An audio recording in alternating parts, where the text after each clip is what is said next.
సాక్షి life మీ ఆరోగ్య నేస్తం. Subscribe చేయండి. విజయవాడలో జరగనున్న అంబేద్కర్ మహా విగ్రహ ఆవిష్కరణకు బాపట్ల ఎమ్మెల్యే కోన రఘుపతి ఆధ్వర్యంలో పెద్ద సంఖ్యలో తరలివెళ్లారు. బాపట్ల మార్కెట్ యార్డ్లో ఉన్న అంబేద్కర్ విగ్రహానికి నివాళులర్పించి ర్యాలీగా బయలుదేరి వెళ్లారు. వాళ్ళంతా సీఎం జగన్ అభినవ అంబేద్కర్ అన్నారు.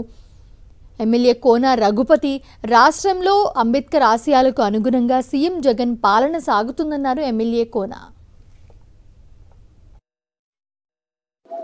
స్టాచ్యూ ఆఫ్ సోషల్ జస్టిస్, సామాజిక న్యాయ శిల్పం డాక్టర్ బాబాసాహెబ్ అంబేద్కర్ రూపంలో విజయవాడ నడిబొడ్డులో ప్రతిష్టాత్మకంగా ఏర్పాటు చేయటం, 4 సంవత్సరాల 10 నెలల కాలం బాబాసాహెబ్ అంబేద్కర్ చూపించిన మార్గంలో రాజ్యాంగబద్ధంగా సామాజిక న్యాయం, సామాజిక ధర్మం, ఆర్థిక అసమానతలు తొలగే విధంగా అనేక సంక్షేమ కార్యక్రమాలు తీసుకుని వచ్చి ఈరోజు అద్భుతమైనటువంటి పరిపాలన అందించడమే కాకుండా దాన్ని 10 మంది చూసే విధంగా ప్రదర్శించడం వాళ్ళ చాలా చరిత్రలో ఒక గొప్ప రోజుగా మిగిలిపోతుంది.